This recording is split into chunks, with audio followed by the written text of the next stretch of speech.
વિદ્યાર્થી મિત્રો, good morning. આજે આપણે સબ્જેક્ટ બીમાં ચેપ્ટર 8 ધંધાકીય મૂડીના પ્રાપ્તિ સ્થાનો એનો પાર્ટ 2 જોઈશું. પાર્ટ 1માં આપણે ધંધાકીય મૂડી એના વિશેનો ખ્યાલ, ધંધાકીય મૂડીની જરૂરિયાત એટલે કે ધંધામાં મૂડી નાણાંની ઉપયોગિતા શું છે તે, અને નાણાંનું મહત્ત્વ. પછી લાસ્ટમાં આપણે માલિકીના ભંડોળ એના પ્રકાર, ઇક્વિટી શેર, પ્રેફરન્સ શેર અને માલિક જે એને નફો થયો હોય એ નફાનું ધંધામાં પુનઃરોકાણ, એમ 3 પ્રકાર આપણે માલિકીના ભંડોળના જોયા. એમાં પહેલો ઇક્વિટી શેર વિશે આપણે લાસ્ટ લેક્ચરમાં જોયું. ઇક્વિટી શેર એટલે જે શેરને ડિવિડન્ડ મેળવવાની તથા મૂડી પરત મેળવવાનો હક સૌથી છેલ્લો મળતો હોય તેને ઇક્વિટી શેર કહેવામાં આવે છે. એટલે કે આ સાચા માલિકો કહેવાય. કંપનીના સાચા માલિકો એટલે ઇક્વિટી શેર હોલ્ડર હોય એને કંપનીના સાચા માલિક કહેવાય. એ લોકો ઉપર જે ધંધાનું જોખમ છે એ સૌથી વધારે એમની ઉપર રહેલું છે.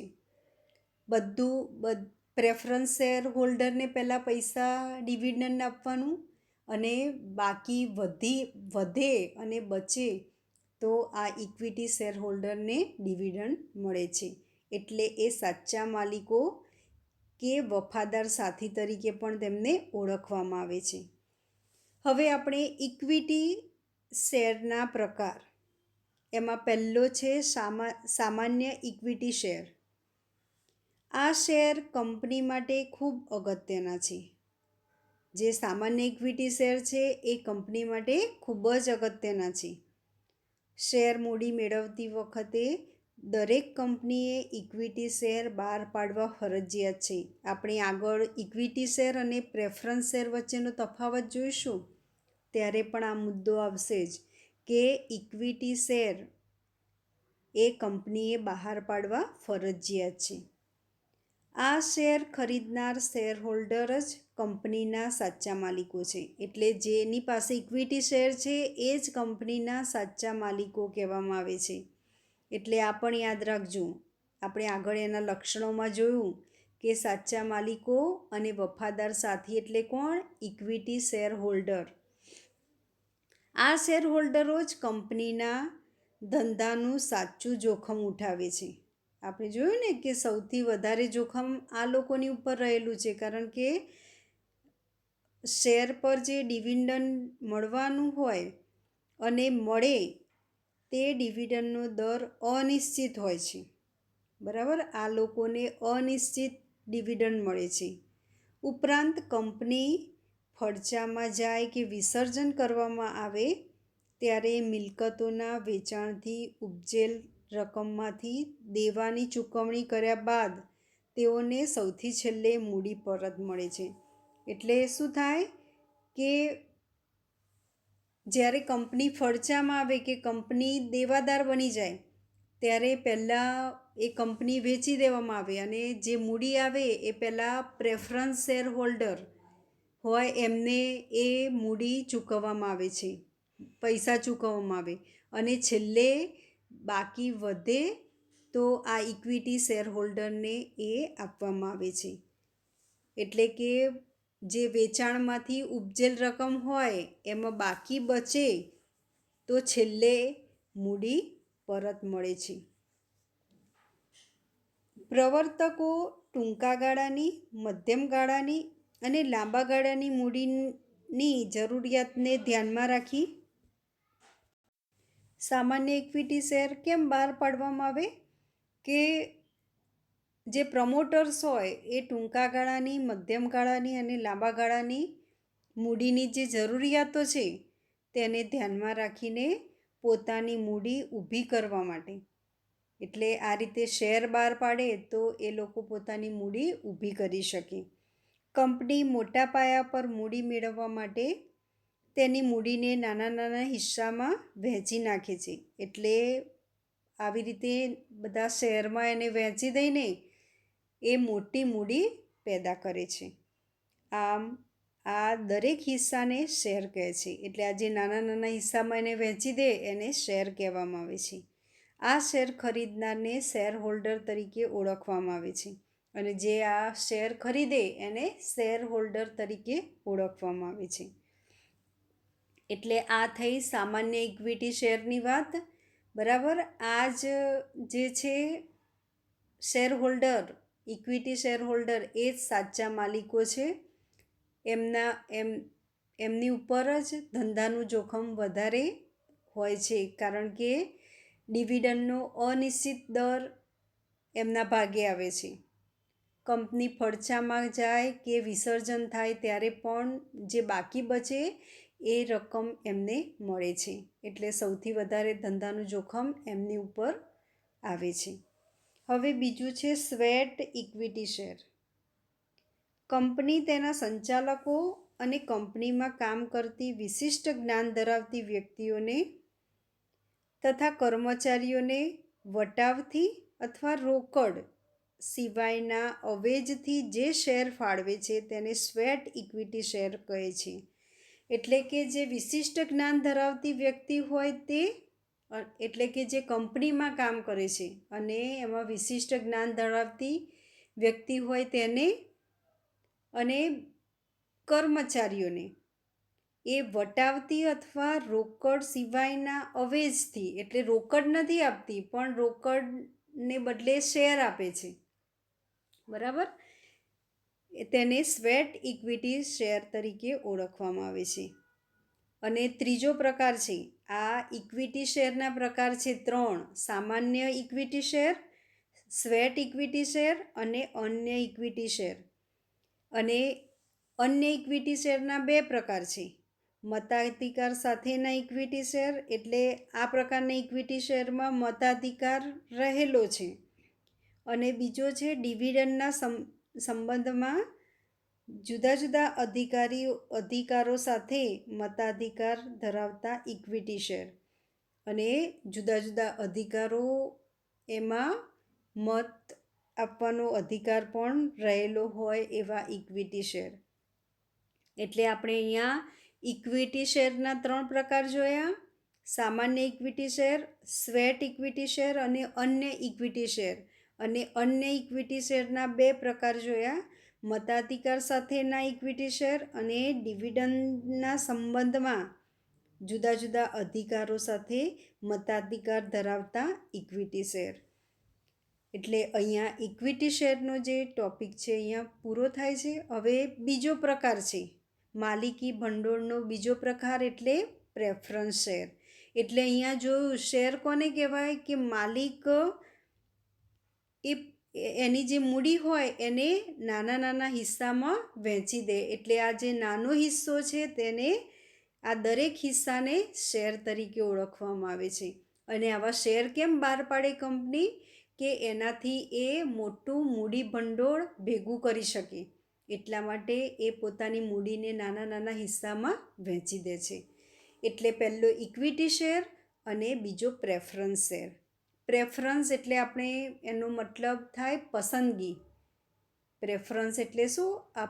પસંદગી. હવે આપણે પ્રેફરન્સ શેર, એનો અર્થ જે શેર પર કંપનીના નફામાંથી ડિવિડન્ડ મેળવવાનો પ્રથમ હક હોય, તેમજ જ્યારે કંપનીનું વિસર્જન થાય ત્યારે મૂડી પરત મેળવવાનો પ્રથમ હક હોય તેને પ્રેફરન્સ શેર અથવા પસંદગીના શેર કહેવામાં આવે છે. આપણે આગળ ઇક્વિટી શેરમાં શું જોયું કે મૂડી પરત મેળવવાનો અધિકાર જેનો હક છેલ્લો હોય, બરાબર, ડિવિડન્ડ કે મૂડી પરત મેળવવાનો હક જેનો છેલ્લો હોય તેને ઇક્વિટી શેર કહેવાય. જ્યારે પ્રેફરન્સ શેરમાં શું હોય કે જે શેર હોય એમાંથી નફાનું જે ડિવિડન્ડ હોય એ મેળવવાનો પ્રથમ હક હોય અને જ્યારે પણ કંપનીનું વિસર્જન થાય ત્યારે મૂડી પરત મેળવવાનો હક પ્રથમ હોય. તેને પ્રેફરન્સ શેર અથવા પસંદગીના શેર તરીકે ઓળખવામાં આવે છે. હવે એની લાક્ષણિકતાઓ જોઈએ. પહેલું છે ડિવિડન્ડ. પ્રેફરન્સ શેર હોલ્ડરોને નિશ્ચિત દરે ડિવિડન્ડ મેળવવાનો પ્રથમ હક હોય છે. બરાબર, પહેલામાં છેલ્લો હક હોય અને કેટલીક વાર તો ડિવિડન્ડ પણ અનિશ્ચિત હોય. બરાબર, અહીંયા ડિવિડન્ડ નિશ્ચિત દરે મળે અને પાછો તે પણ પ્રથમ હક મળે છે. બીજું છે મતાધિકાર. પ્રેફરન્સ શેર હોલ્ડરોને માત્ર તેમના હિત સાથે સંકળાયેલી બાબતોમાં જ મત આપવાનો અધિકાર હોય છે. બરાબર, પહેલામાં શેર દીઠ મત આપવાનો અધિકાર કેવો હતો? શેર દીઠ મત અધિકાર હોય ઇક્વિટી શેરમાં. જ્યારે અહીંયા જે પ્રેફરન્સ શેર હોલ્ડર છે તેમને માત્ર એમના હિત સાથે જે સંકળાયેલ હોય બાબતો એમાં જ એમને મત આપવાનો અધિકાર રહેલો છે. હવે પસંદગી. સ્થિર, નિશ્ચિત આવક અને મૂડીની સલામતી ઈચ્છતા રોકાણકારો આ પ્રકારના શેર ખરીદવાનું પસંદ કરે છે. એટલે અહીંયા આ પ્રકારમાં કેવું હોય કે ડિવિડન્ડ નિશ્ચિત મળે, નક્કી જ હોય કે આટલું આવક એની નિશ્ચિત હોય. મૂડીની સલામતી હોય. એટલે આવું જે શેર હોલ્ડર ઈચ્છે છે, જે વ્યક્તિ ઈચ્છે છે તે આ પ્રકારના શેરની પસંદગી કરે છે. બજાર ભાવ.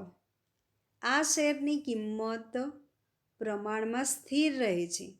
જ્યારે વ્યાજના દરના માળખામાં ફેરફાર થાય ત્યારે જ તેની બજાર કિંમતમાં ફેરફાર થાય છે. એટલે આ જે પ્રેફરન્સ શેર છે તેની બજાર એની કિંમત છે એ પ્રમાણમાં સ્થિર હોય છે.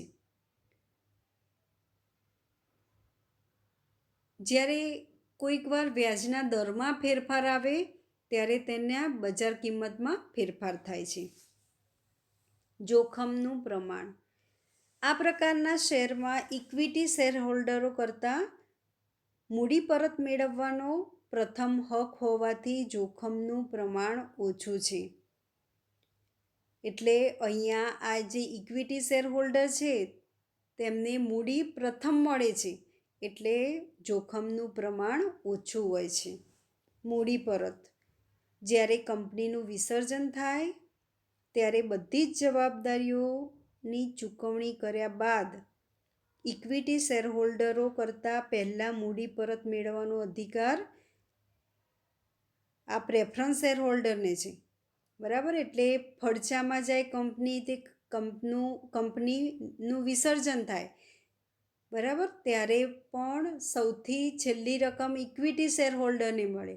એના કરતાં પહેલાં પ્રેફરન્સ શેર હોલ્ડરને મળે.